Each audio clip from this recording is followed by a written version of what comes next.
Gênesis 12, versículo 1. Ora, o Senhor disse a Abrão: sai-te da tua terra e da tua parentela e da casa de teu pai, para a terra que eu te mostrarei. E far-te-ei uma grande nação, e abençoar-te-ei, e engrandecerei o teu nome, e tu serás uma bênção. E abençoarei os que te abençoarem, e amaldiçoarei os que te amaldiçoarem. E em ti serão benditas todas as famílias da terra. Assim partiu Abrão, como o Senhor lhe tinha dito, e foi Ló com ele. E era Abrão da idade de 75 anos, quando saiu de Harã. E tomou Abrão a Sarai, sua mulher, e a Ló, filho de seu irmão, e toda a sua fazenda que haviam adquirido, e as almas que lhe acresceram em Harã, e saíram para irem à terra de Canaã, e vieram à terra de Canaã. E passou Abrão por aquela terra, até ao lugar de Siquém, até ao carvalho de Moré. E estavam então os cananeus na terra. E apareceu o Senhor a Abrão e disse: a tua semente darei esta terra. E edificou ali um altar ao Senhor que lhe aparecera. E moveu-se dali para a montanha, a banda do oriente de Betel, e armou a sua tenda, tendo Betel ao ocidente e Aí ao oriente. E edificou ali um altar ao Senhor, e invocou o nome do Senhor. Amém. Querido e amado Deus, eu peço que o Senhor acrescente tuas bênçãos e nos dê, Senhor, uma porção abençoada da tua palavra esta noite, e que possamos, ó Deus, através da tua palavra, nutrir nossas almas e tomar esta escritura como início para algo, Senhor, que temos a falar esta noite, e sairmos daqui de uma maneira diferente que entramos, pois assim disse teu servo o profeta, que isto sempre deve acontecer e acontece. Queremos sair melhores, ó Deus, mais firmes, mais valentes, mais confiantes, mais dispostos, Senhor, a enfrentar as adversidades, porque como Abraão, o Senhor nos chamou para uma vitória, para tomar posse de algo, para que algo suceda em nossa vida, e assim temos sido testemunhas disso. Peço que o Senhor nos abençoe grandemente, em nome de Jesus Cristo. Amém, Senhor. Amém. Podem se assentar. Nós vamos ver nesta noite, tomando o patriarca Abraão,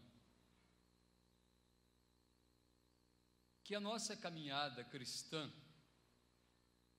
ela refletiu na vida de Abraão, ou seja, aquilo que Abraão caminhou, aquilo que Abraão viveu, por onde ele percorreu, os estágios de sua comunhão, de sua vida, os estágios de suas experiências com Deus, aquilo acontece em nossa vida.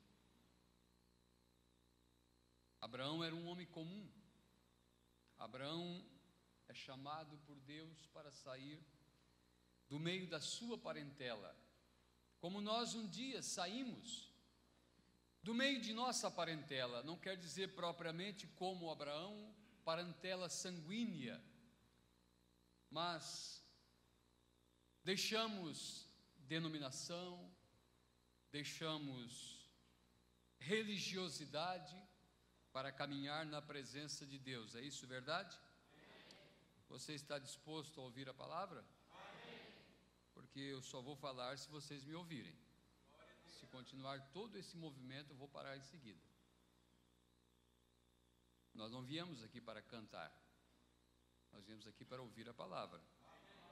Nós cantamos para nos preparar para a palavra.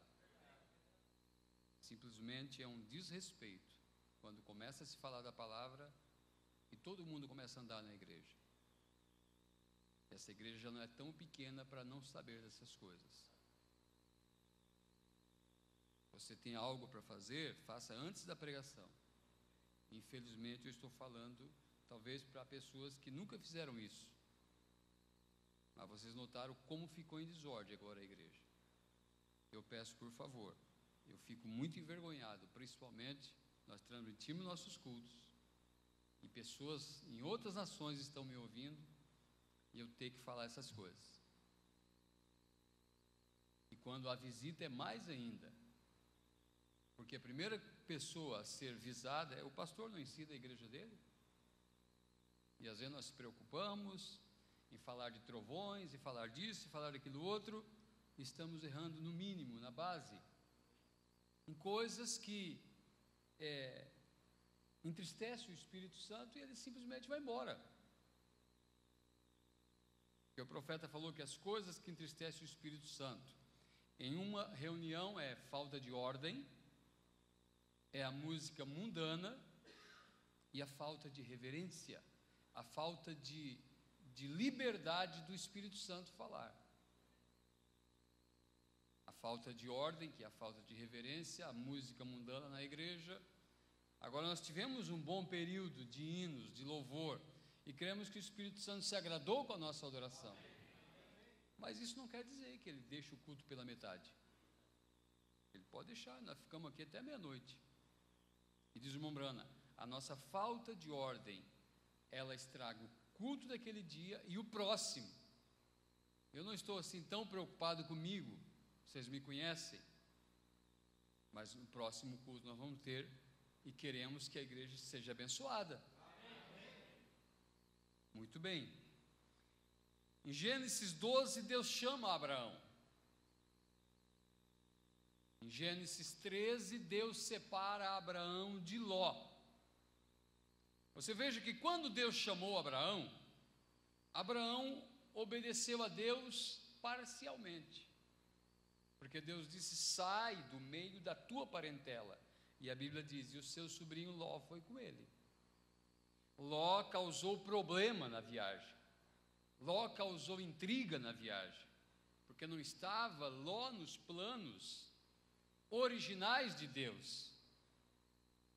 Porque Abraão talvez tinha muito afeto por aquele sobrinho que era como um filho. E eu não vou simplesmente contar a história de Abraão, que aqui era Abrão, mas eu quero que você se veja no quadro. Você lembra de Joãozinho, que não conhecia espelho, e que foi lá na casa da titia, na cidade, eles moravam lá no interior, e talvez no interior só tinha um pedacinho de espelho numa árvore lá que seu pai se barbeava. Eles não tinham espelho em sua casa, e eles foram visitar uma tia rica que havia lá na cidade, e sua mãe o levou. Então, andando pela casa, havia uma escadaria, e no final da escadaria havia um corredor, e um enorme espelho no final do corredor. E o Joãozinho subiu rapidamente as escadas. E como eu ouvi um pregador dizendo, ei, o irmão Brano não conta que a história era desse jeito. Ele disse, sim, ele não conta, mas eu estou dando a história atualizada agora. Então Joãozinho subiu a escada, era 1 degrau, era 2 degraus, e 3, e 4, eram 7 degraus.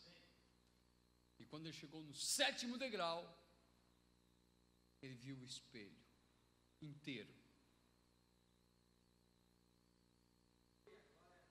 Ele nunca havia visto algo parecido.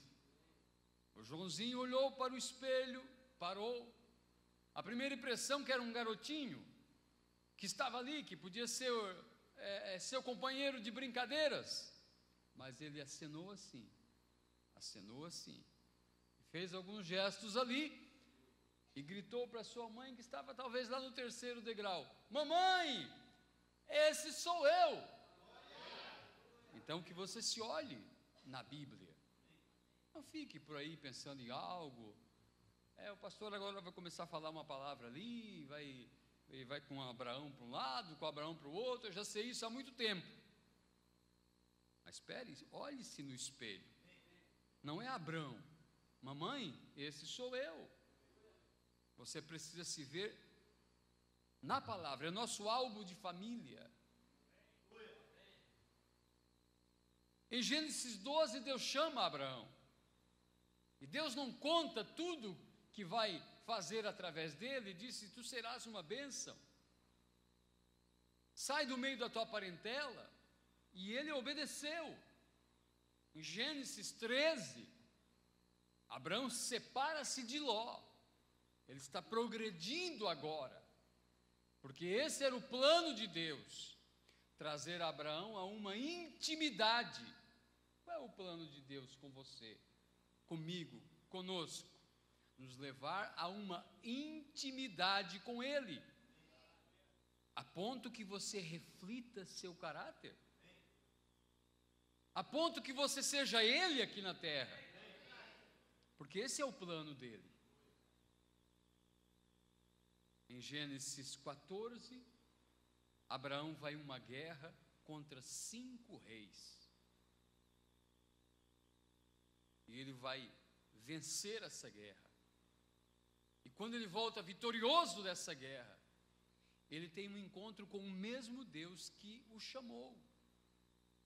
Só que agora ele vê um rei em sua frente. Melquisedeque, rei de Salém, sacerdote do Deus Altíssimo. E Melquisedeque lhe traz pão e vinho. E Melquisedeque traz comunhão para Abraão. Ele começou a obedecer a Deus. Melquisedeque não o visitou em Ur dos Caldeus, mas Deus o visitou e o chamou. Ele, saindo de sua parentela, logo em seguida passaram-se anos, quando ele teve que se separar de Ló. Agora ele vai naquela batalha, e ele vence aqueles reis. Ele confiou no Senhor, muito embora era para libertar Ló e libertar aqueles reis, mas Abraão foi o que encabeçou aquela batalha, voltou vitorioso, venceu os seus inimigos. É como um crente quando começa a vencer inimigos. Uma guerra contra 5 reis, você tem 5 sentidos no espírito, você tem 5 sentidos na carne, você tem olho, você tem olfato, você tem audição. São inimigos nossos: afeto, memória, imaginação. Esses reis que imperam nessa terra precisam ser vencidos. Quando ele voltou vitorioso, ele tem um encontro com Melquisedeque, Deus aparecendo para ele de uma outra maneira. Lhe traz pão e vinho, lhe serve comunhão. Agora veja, em Gênesis 15, Deus promete-lhe um filho. Ele diz: Senhor, eu não tenho herdeiro. O Senhor disse que minha semente vai possuir essa terra, minha posteridade, que tudo isso aqui é meu. Eu já sou um homem velho, mas o herdeiro da minha casa é Eliezer, o Damasceno. Como será isso, Senhor? Aí Deus lhe promete um filho. Deus faz aquela aliança, reafirma seu pacto com seu filho. Então Deus te chamou, você se separou da incredulidade como ele se separou de Ló. Você foi à batalha, agora é hora dele reafirmar o pacto. Aleluia. Em Gênesis 16, ele dá ouvido à sua esposa e aparece Ismael, que é filho de Abraão, com Agar, uma egípcia. Algo foi produzido ali, fora da perfeita vontade de Deus, e Deus não interferiu. Mas aquela não era a promessa de Deus. Passam-se 13 anos, e Deus não aparece mais para Abraão. O garoto já era um adolescente, um molecão de 13 anos, Deus volta a aparecer para ele, e diz: Abraão, tu terás um filho com Sara, tua mulher. Porque Deus prometeu. O pacto era incondicional. Sai do meio da tua parentela, eu vou te abençoar, tu serás uma bênção, te engrandecerei, serás pai de nação. Não é se tu fizeres, se tu não fizeres, se tu... Não. Porque sempre que Deus fez pacto condicional com o homem nunca deu conta de cumprir a parte de seu contrato. Então Deus chama Abraão e faz um pacto incondicional. Te abençoarei. Mesmo se eu fracassar, mesmo seria perguntas a fazer, mesmo se eu descer ao Egito e mentir, como ele fez, dizendo que Sara não era sua mulher, não, eu estou prometendo, é um pacto incondicional, e creu Abraão, e isso lhe foi imputado por justiça. Por isso esqueça-se que você tem alguma justiça. O que ele é? O nosso Jeová? Nossa justiça é? Ele é a nossa justiça. Jeová Sidekenu, ele é a nossa justiça. Não temos participação nenhuma. Creu Abraão no Senhor e isso lhe foi imputado por justiça. O que ele tinha que fazer? Crer, continuar crendo. Eu creio, Senhor, eu creio. Crês? Creio. Somente crer, tudo é possível, somente crer. Aleluia. Em Gênesis 13, versículo 14 ao 18.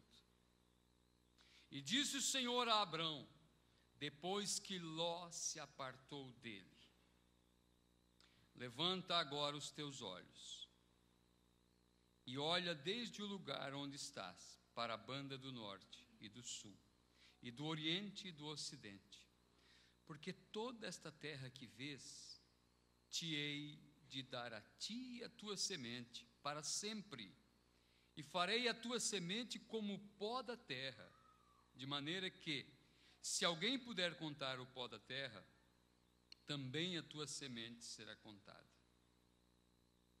Levanta-te, percorre essa terra, no seu comprimento, na sua largura, porque a ti a darei. E Abrão armou as suas tendas e veio, e habitou nos carvalhais de Manre, que estão junto a Hebrom, e edificou ali um altar ao Senhor. E Abraão, sem ninguém saber, estava demarcando o território. Ele ia lá no extremo leste. Ficava um tempo lá, armava acampamento. Depois ele vinha, ia lá no oeste, ia para o norte, voltava para o sul. Percorre essa terra, disse o Senhor. Percorrer essa terra, de ponta a ponta. Nós estamos também percorrendo essa terra. Toda a promessa é nossa. Você está enfermo? Há promessas de cura divina nessa terra. Você está cansado, oprimido, abatido? Há promessas de alegria nessa terra. Você está sem esperança? Ele é a nossa esperança. Você está perdido? Ele é a salvação. Agora as pessoas dizem: não, precisamos de mistério, não tem necessidade. Por quê? Tem um canto da terra que Abraão não podia ir? Percorre toda essa terra, todas as promessas. Cada promessa de Deus é nossa. Aleluia. Percorre, continua percorrendo a terra. O pacto era incondicional. Era só ele permanecer na terra, ele ficar na terra. Quando ele saía da terra, ele perdia as bênçãos, ele não perdia o pacto. Ele foi ao Egito. Por que desceu ele ao Egito? Devido aos problemas. Havia fome na terra, havia escassez. Então ele desceu ao Egito. Ali no Egito ele mentiu, ali ele teve problemas. Deus também o defendeu ali. Ele nunca perdeu o pacto. Deus não te salva hoje para te perder amanhã. Você perde as bênçãos da caminhada. E se um filho insistir, e ele é filho, se ele insistir fora do caminho, Deus recolhe ele e leva mais cedo para casa. Porque como que Deus vai perder? Todo aquele que vem a mim, nenhum deles, de maneira nenhuma, eu lançarei fora.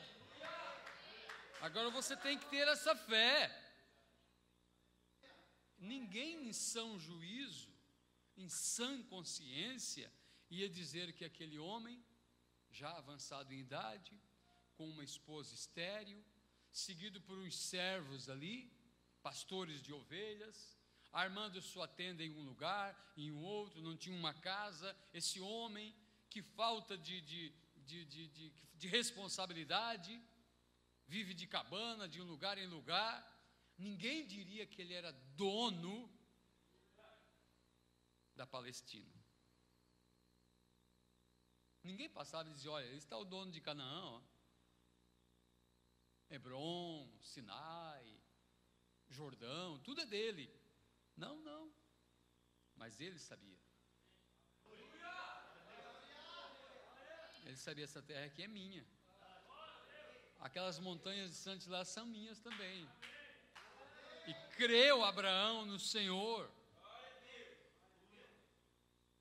Como que você caminha nessa terra? Como que você anda nessa terra, meu irmão? Claro, a Bíblia diz que Abraão, Isaque, Jacó moraram em cabanas na terra da promessa, como peregrinos, porque buscavam uma outra cidade.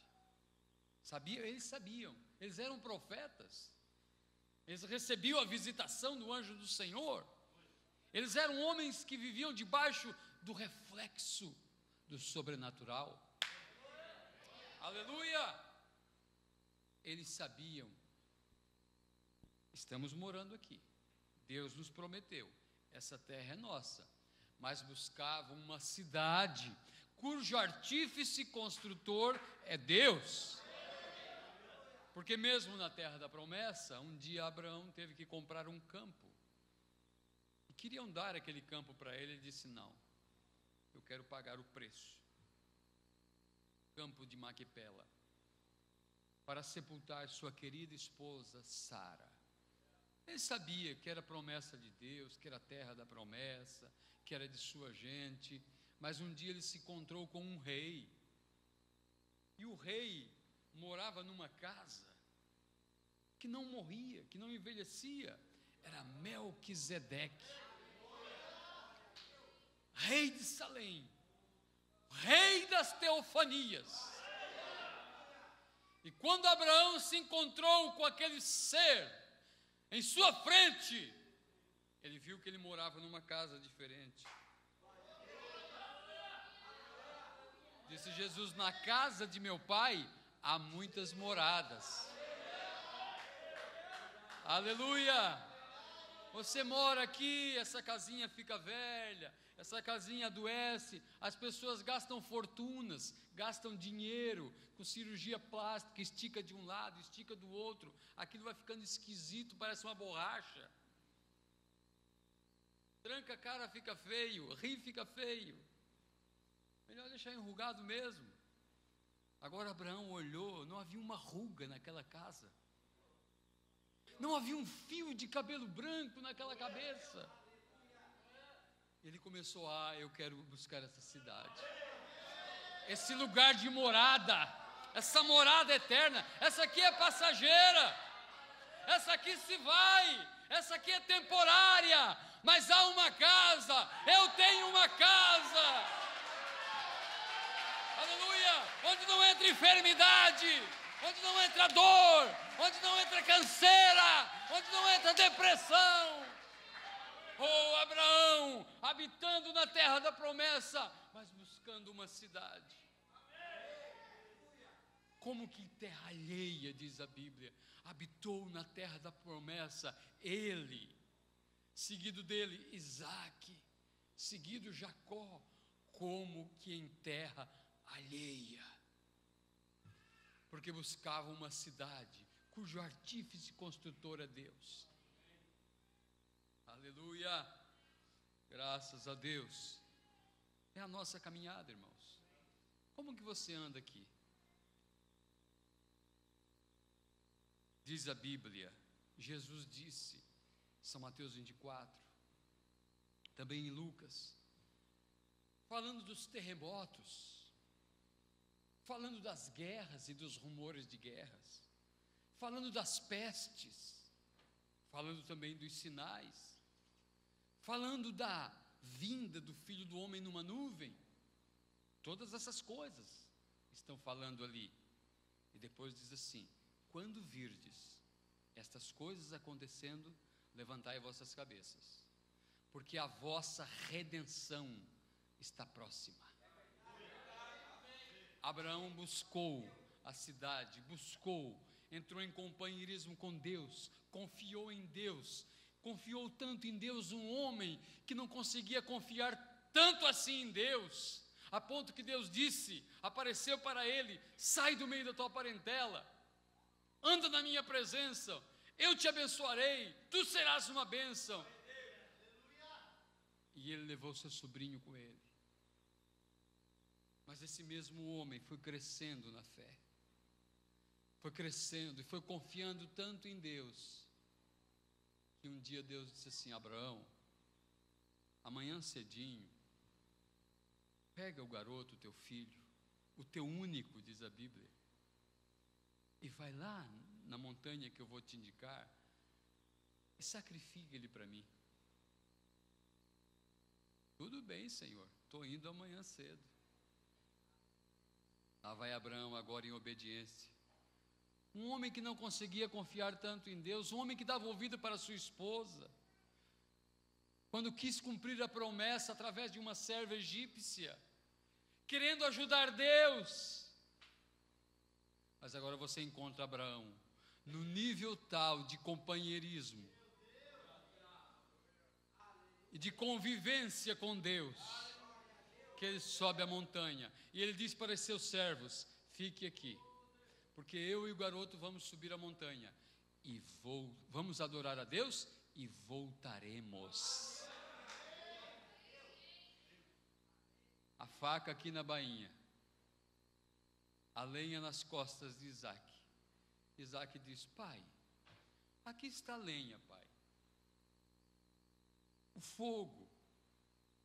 Ele viu a arma na cinta do seu pai. Mas o cordeiro onde está, pai? Meu filho, Deus para si cordeiro proverá.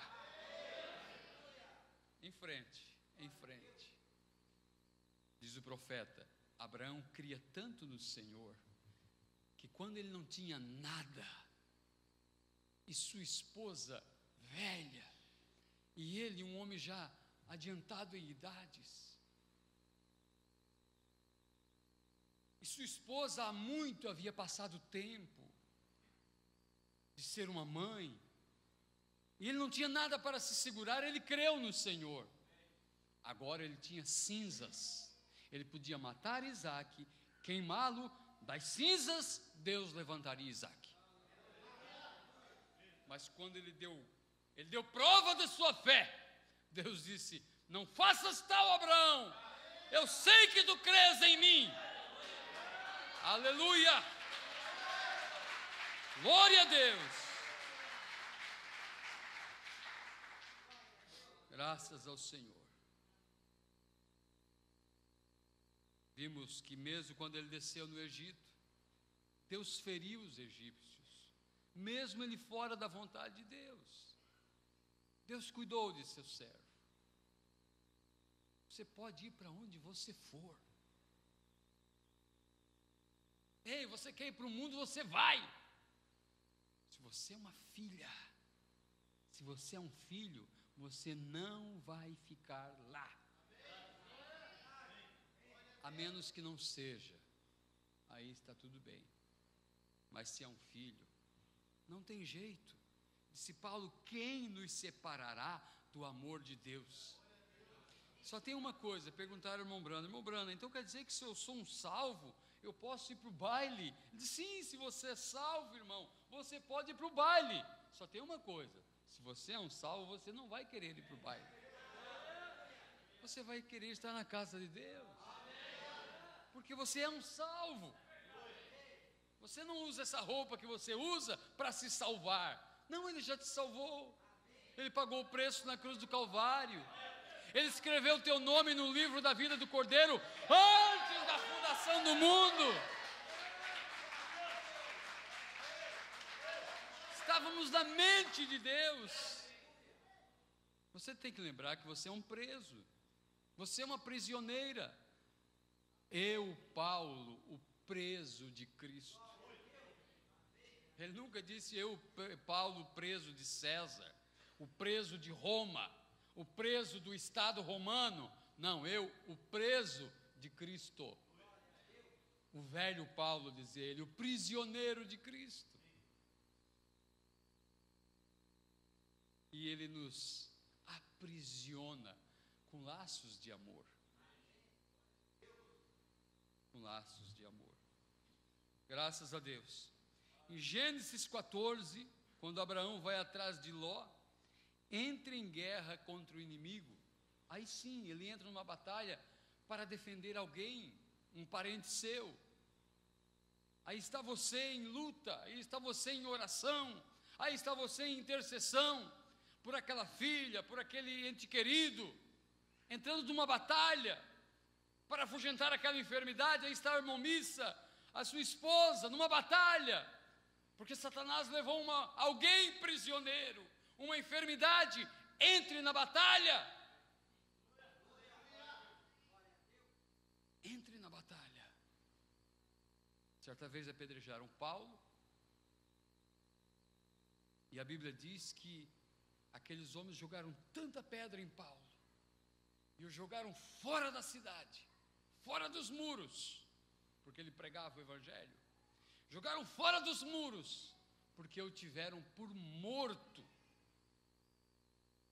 Morreu. Olha o pulso aí. Não, está morto. Mas deixa aí. A Bíblia diz que os irmãos vieram e oraram em torno de Paulo. E levaram Paulo para a cidade. E logo em seguida, Paulo fugiu daquele lugar. O irmão Brana diz na mensagem,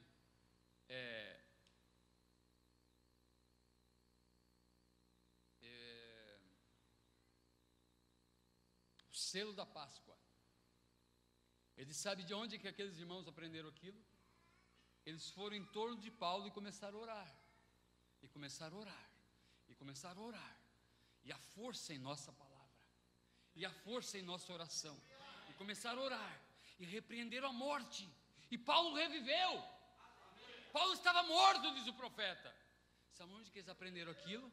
Um dia Paulo estava pregando no andar de cima de uma casa. Um moço estava próximo à janela, e talvez ele se assentou ali em um lugar muito próximo à janela, e ele caiu e morreu.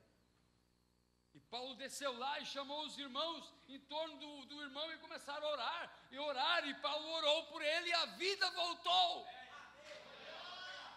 Então é muito importante, quando a sombra da morte estiver rondando alguém, a igreja entrar em oração. Você não precisa ir todo dia na casa da irmã, do irmão, e orar em torno dele, mas ora em tua casa. Repreenda aquele espírito de morte, aquela enfermidade. Façamos um cerco em redor daquela pessoa. Muitos já tem por morto, talvez os vizinhos, talvez a medicina, mas a igreja está orando. Mãos se levantam, mãos poderosas, mãos ungidas. Aleluia!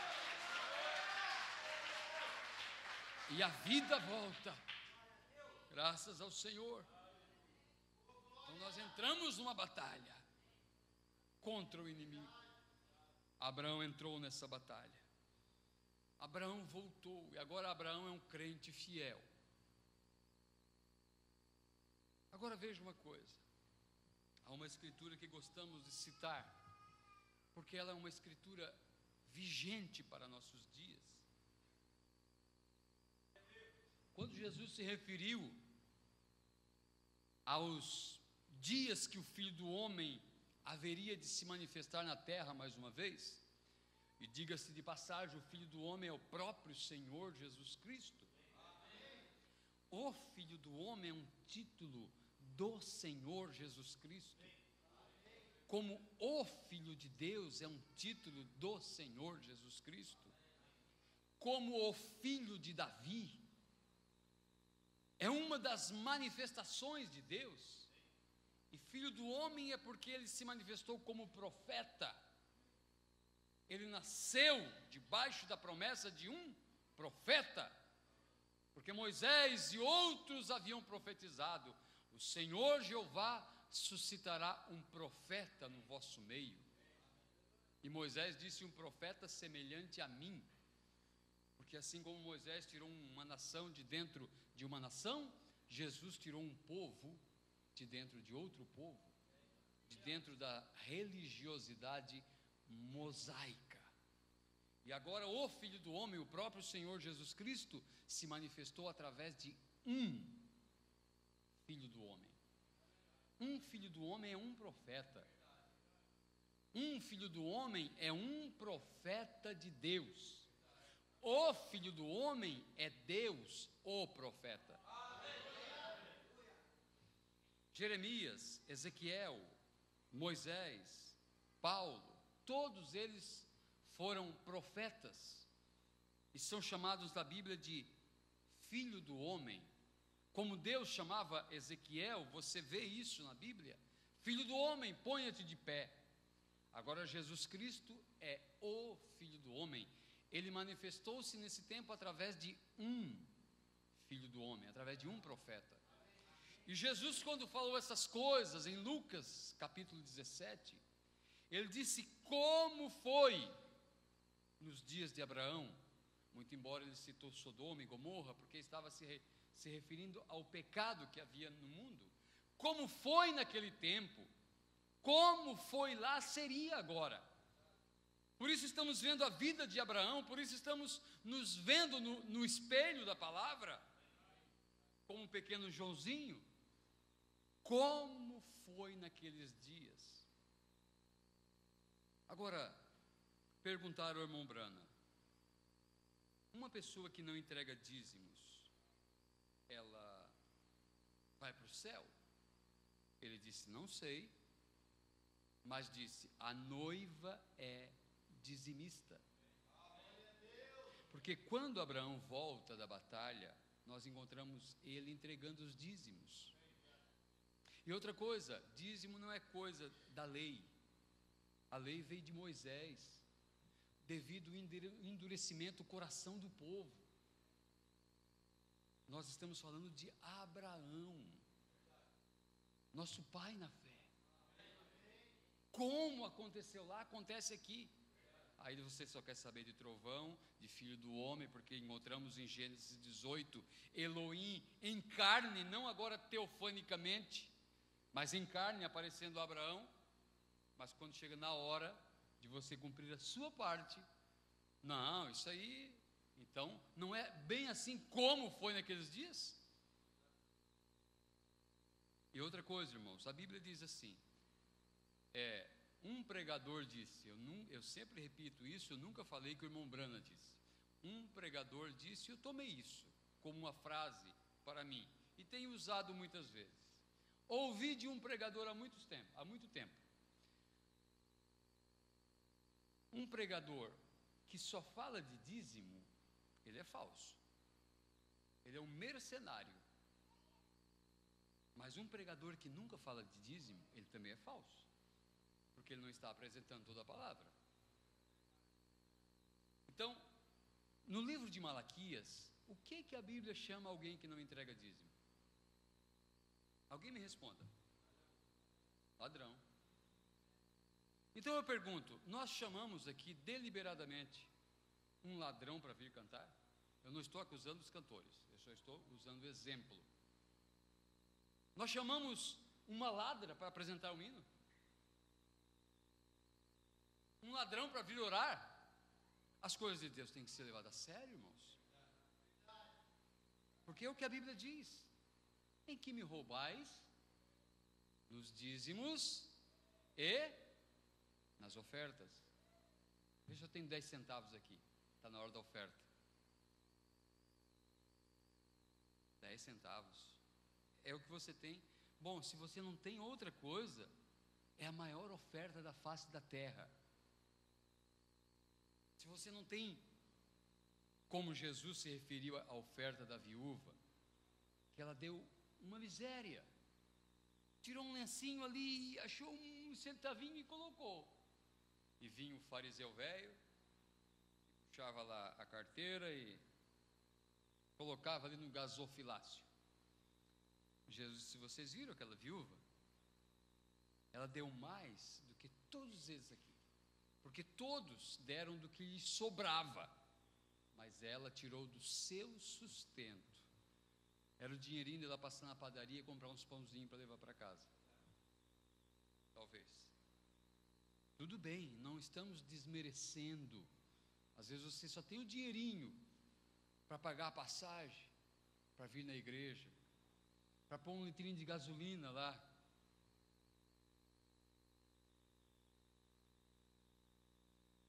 Tudo bem, apresente a Deus, mas sempre ser aquela miséria. Sempre ser aquela miséria. Como que você vai pedir para Deus uma bênção? Como que você vai se apresentar? Tua oração não tem valia quando você pede por um filho enfermo. Se você nega a ele os dízimos, as ofertas. Mas eu tenho que ver o que é que o pastor está fazendo com esse dinheiro. No mesmo livro que Deus acusa Israel de estar roubando ele, porque você não, esquece a ideia de pagar dízimo. Ninguém paga dízimo. Você entrega, não é seu. Não é seu. Você entrega: ó Senhor, isso aqui não é meu. Isso aqui é teu. É da tua casa. Onde que eu te entrego? É lá onde mora o pastor Samuel. Pode lá entregar para ele. É assim que Deus fez. Não gosta? Não gosta do plano de Deus. No mesmo livro que Deus acusa Israel, obrigado, irmão Darli. No mesmo livro que Deus acusa Israel de roubar dele, ele acusa os pastores de Israel, que não estão cuidando das ovelhas, que estão desleixando. Então, Deus vai cobrar de cada um. Agora, porque os pastores de Israel estavam em desordem, se esse é o caso, aquilo não isenta alguém de não entregar o dízimo, porque ele acha que o pastor não está usando bem o dinheiro. Não, você faça a sua parte. Porque como foi naqueles dias? Encontramos Abraão agora sendo sincero, entregando os dízimos. Abraão, um lutador, um vitorioso. Abraão agora, ele pode ter comunhão com Deus, ele pode participar da ceia. Melquisedeque, ele entrega pão e vinho. Então quem não entrega dízimo vai para o inferno? Ou não vai para o céu? Senhor Brana, não sei. A noiva é dizimista, porque a noiva ela cumpre com toda a palavra. Irmãos, faz 18 anos que eu estou atrás do púlpito, oficialmente como pastor. Eu nunca vi um dizimista não ser abençoado. Um dizimista. Porque tem pessoas, eu digo um fiel dizimista. Um fiel dizimista é aquela pessoa que ele pode ganhar R$800, mas o dízimo dele está ali. Porque é promessa de Deus: faça prova de mim. Ele pode passar por aperto, ele pode passar por luta, por prova, mas Deus vai retribuir, Deus vai abençoar. Quando Ele mesmo espera, uma porta se abre, uma bênção vem, porque Deus é um Deus que cumpre sua palavra. Certa vez um irmão, é uma história verídica, né? Eu acho que o irmão Eze, que sabe bem essa história, seu pai contava, creio. O irmão ganhava um salário pequenininho e era dizimista, fiel dizimista, contribuinte mesmo. E Deus abençoou, ele subiu de cargo, melhorou o salário, e o irmão estava ganhando muito dinheiro agora. E um dia ele procurou o pastor e disse: pastor, eu estou com muita dificuldade em entregar meu dízimo. Mas o que está acontecendo, irmão? Ah, porque antes eu ganhava pouco e era um diziminho, agora é um dizimão. O pastor disse: então vamos orar, irmão, vamos orar para que você volte a dar um diziminho. Não, deixa assim. Muito bem. Então Deus, Ele deixou coisa para provar a nossa fé, para ver como que nós ia se conduzir por aquele caminho. Primeira coisa é a confiança nele. Outra coisa é o desapego das coisas desta vida. É o crédito à obra de Deus. Eu estava lendo, procurando algumas coisas na mensagem dessa semana. O irmão Bruno disse assim, Deus podia salvar Noé e sua família sobre um tronco. Sobe aí, Noé. Sobe tua esposa, teus filhos sobre essa tora aí, e eu vou conduzir vocês sobre esse dilúvio. Mas ele mandou fazer uma arca. E ele trabalhou 120 anos na construção daquela arca. Então Deus poderia enviar anjos do céu para pregar aqui. Não preciso comer batata, feijão, arroz, não preciso de dinheiro, pagar energia, nem nada. Terminava o culto, ele batia as asas e ia embora. Todo mundo ficava tremendo uma meia hora aí no banco. Mas Deus quis de outra forma. Precisamos de microfone, precisamos de banco, precisamos de ar-condicionado, de um lugar. E, no entanto, essas coisas fazem parte da obra de Deus. E é um Deus tão grande que se torna tão pequeno. E deixa nós trabalhar nesta obra. E às vezes nós esquecemos da grandeza disso. Do músico que vem aqui tocar. Quando os anjos descem nesse lugar. Anjos que levam a nossa adoração na presença dEle. E ali está o irmão com o violão. Ali está o irmão executando o seu instrumento. E ali estão os anjos recolhendo aqueles acordes, aquelas notas, aquele hino sendo apresentado, aquela unção, e os anjos derramando a unção sobre a igreja. Aleluia, um mundo sobrenatural. Não é uma questão natural, é um mover sobrenatural. Por isso, depois da abertura da palavra, aprendemos algumas coisas. Não é simplesmente, quem que tem um hino para apresentar? Vem cá apresentar um hino, irmão. Não, toda a adoração de um culto, seja hino especial, seja os hinos congregacionais, tudo está conectado. Não pode os hinos estar falando de uma era lá de 500 anos atrás, e o pregador vem e fala de uma era atual. Por isso, às vezes a gente fica em uma dificuldade. Temos um visitante aí, veio de tal igreja, quer apresentar um hino, porque aí fora o costume é assim. Quer dizer, então vamos fazer assim, vamos desligar. Nós pagamos um gerador agora ali no Germano Rico. Se acontecesse uma falha de energia, ninguém precisava desligar nada, não ia nada de ser desligado. Automaticamente, a energia continuava fluindo pelos aparelhos. Na verdade, o gerador ficou ligado o tempo todo. Também assim, vamos desligar os aparelhos aqui, vamos desligar tudo aqui, daí chamar a irmã para cantar. A irmã não entende o nosso culto, não sabe o que está acontecendo. Aí o que acontece? Não pode ser dessa maneira, não é desta maneira. Não pode haver uma interrupção. É um culto do início ao fim. Um culto.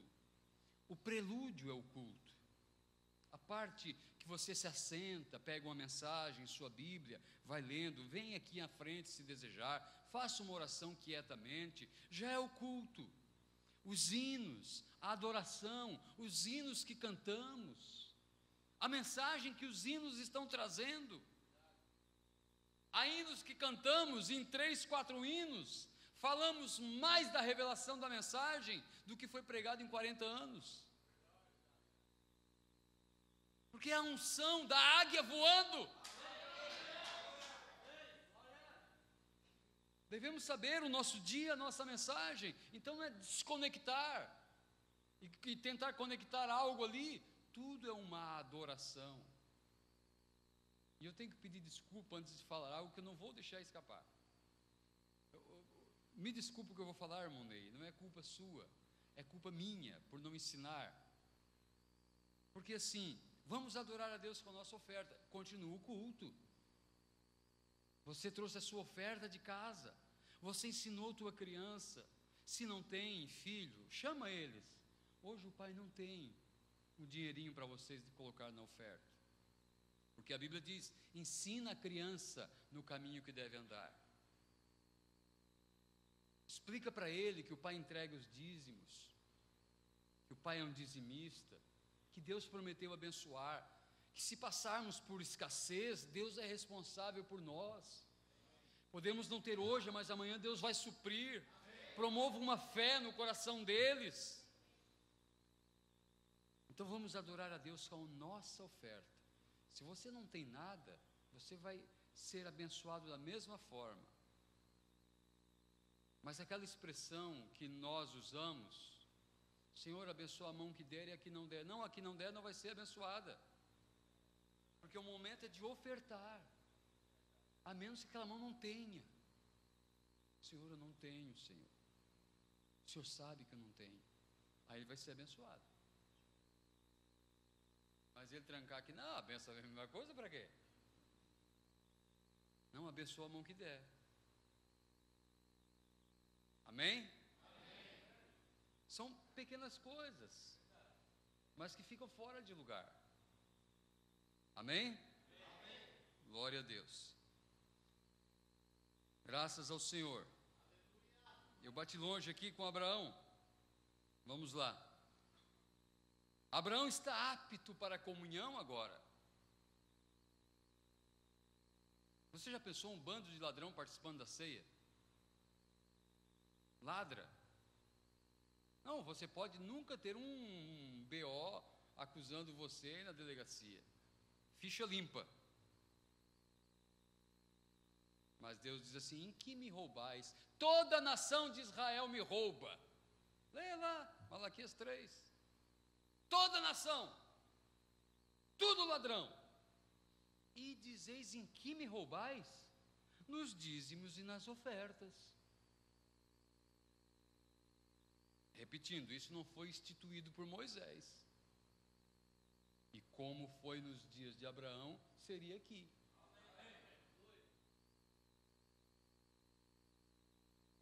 Agora Abraão participa do pão, do vinho. Vamos ler Gênesis 15, versículo 1. Depois dessas coisas, veio a palavra do Senhor a Abrão em visão. Não temas, Abrão, eu sou o teu escudo, o teu grandíssimo galardão. Deus vai garantindo a sua palavra para Abraão, que era Abrão ainda. Então disse Abrão: Senhor Jeová, que me has de dar? Pois ando sem filhos, e o mordomo da minha casa é o Damasceno Eliezer. Disse mais Abrão: eis que me não tens dado semente, e eis que um nascido na minha casa será o meu herdeiro.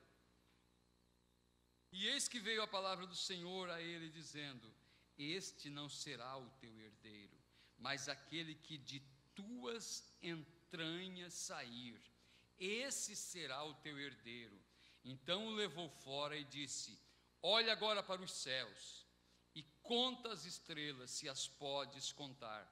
E disse-lhe: assim será a tua semente. E creu ele no Senhor, e foi-lhe imputado isto por justiça. Disse-lhe mais: eu sou o Senhor, que te tirei de Ur dos caldeus, para dar-te a ti esta terra, para a herdardes. Amém. Deus vem confirmando seu pacto, sua promessa a seu filho. Conforme vai caminhando, ele vai crescendo. Conforme vamos caminhando, nós vamos aprendendo a confiar no Senhor. E uma coisa, irmãos, Deus vai nos deixando um pouquinho mais a viver as lutas e as provas. Assim como Israel, era um cuidado extremo. Deus mandava maná todas as manhãs. Eles tiravam a água da rocha. Havia a coluna de fogo para os aquecer. Havia nuvem para fazer sombra de dia. E diz o profeta, eles estavam mimados no deserto. Quando entraram na terra da promessa, acabou o maná, acabou toda aquela regalia, eles tiveram que tirar a espada e encarar o inimigo. Mas o mesmo Deus que deu maná para eles, que deu água, provisão, que cuidou, agora estava com eles na batalha. Josué sabia que Deus estava com eles, porque via Moisés, via a nuvem, via o pilar de fogo, via a água jorrando da rocha, via o maná todas as manhãs. Mas quando entrou na terra da promessa, ele estava em um dia, talvez fazendo uma ronda um pouco mais distante do acampamento, e apareceu um homem. Ele puxou da espada e disse: quem és tu? És tu um dos nossos ou és um inimigo? Ele disse: Josué, guarda a tua espada, eu sou o capitão que venho da parte do Deus Todo-Poderoso. Agora Deus estava em carne humana, aparecendo para Josué. Deus estava mais próximo. É o que Deus quer fazer conosco. Um tempo eu confiei no meu pai, confiei na minha mãe, confiei em pessoas próximas, mas Deus quer que nós confiemos nele. Deus vai tirando toda a nossa confiança, todo o nosso lugar de conforto. É o que a mãe águia faz com a águiazinha. Por muito tempo ela fica no ninho, aquele grande e forte ninho, com galhos de espinhos entrelaçados ali na estrutura, e há pontas ali. Porém, a mãe águia traz coelhos e lebres e animais, e pega as plumas e faz aquele lugar um lugar confortável, aconchegante, macio, bom de se estar. E as águiazinhas ali na pluma, ali na pele do coelho, da lebre, e tão docilmente sendo cuidados, e a carne vindo em suas bocas, e eles dizendo: glória a Deus, aleluia, que maravilha, que bênção é a nossa mãe. Mas um dia a mamãe chega e diz: saiam todas do ninho. Começa a tirar toda a pluma do ninho, e umas não querem sair, ela tira toda a pluma, e deixa o galho cheio, o ninho cheio de galhos e de espinhos, e eles querem descansar um pouquinho depois do almoço, mas agora ficou difícil a coisa. O que aconteceu com a nossa mãe? Ô Senhor, onde que o Senhor está? Cadê as tuas promessas? E agora essa prova, Senhor? E essa luta? Mas a mãe tem algo em sua mente. Ela não quer que elas cresçam naquele ninho de conforto. Aquele lugar vai ficando fétido. Elas já estão grandinhas, elas precisam aprender a voar. Elas precisam ir buscar o seu alimento, aprender a rasgar a carne com seus próprios bicos. E ela leva e começa a treiná-las no voo, até que elas aprendem a voar. E elas se tornam pássaros um tanto solitários. Toda águia tem hábitos solitários. Águias não voam em bandos. Elas se ajuntam em uma ocasião para comer. Onde estiver o corpo, aí se ajuntarão as águias. Mas cada uma tem o seu companheirismo, com o seu habitat, lá nos penhascos, lá nas ingrínuas encostas, contemplando lá de cima a visão aqui na terra. Oh, como nós devemos estar acima desse mundo, irmãos.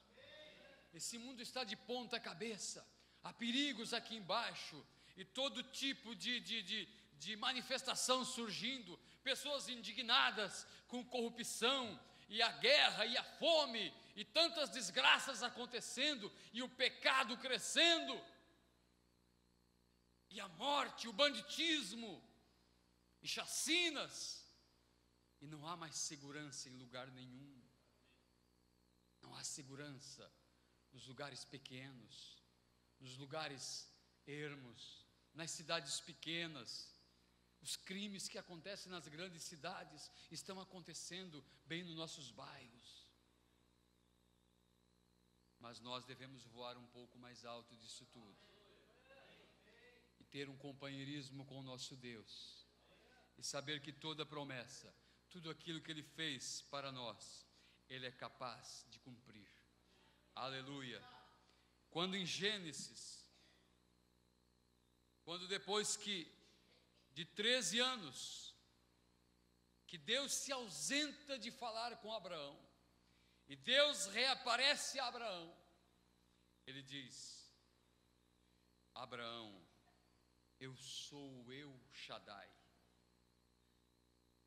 O El Shaddai quer dizer o Deus com seios, o Deus que nutre, o Deus que alimenta, o Deus que transmite força. Abraão, eu sou o El Shaddai, Abraão. É de mim que tu tem que sugar força, vida, vitaminas. Confia em mim, Abraão. Confia no Senhor, irmão. Confia no Senhor, irmã. Confia teu caminho ao Senhor. Confia nele, e o mais, Ele tudo fará. Você não tem que confiar no seu pastor. Seu pastor tem limites. Você não tem que confiar no seu esposo, na sua família, nos seus pais. Não, eles são limitados. Confia no Senhor. Abraão, eu sou o El Shaddai. Aleluia. Coloque-se em pé. Eu chamo o irmão Adão para cantar aquele hino de Abraão. Vamos orar um pouquinho. Você levantaria suas mãos ao Senhor, com os olhos fechados, e dizer: Senhor, eu quero confiar mais em Ti, Senhor. Prestar minha confiança mais em Ti, Senhor. Mesmo que eu não veja a promessa acontecendo hoje, amanhã, mas eu confio no Senhor. Deposito minha confiança no Senhor. Sim, ó Pai bendito, colocamos nossa confiança em Ti, ó Pai. Ajuda cada um, Senhor, a olhar para Ti, para Teu rosto, ó Pai, a ter um encontro contigo de uma forma diferente, Senhor, e ver-te como grande El Shaddai. Ajuda-nos, Senhor, em nossas fraquezas. Ajuda-nos em nossas limitações, ó Pai. Faz de nós valentes, fortes, resistentes na batalha. No nome do Senhor Jesus Cristo, no nome do Senhor Jesus Cristo, traga cura ao que precisa, Pai. Ó Deus bendito, o batismo do Espírito Santo, aquele que é carente dele.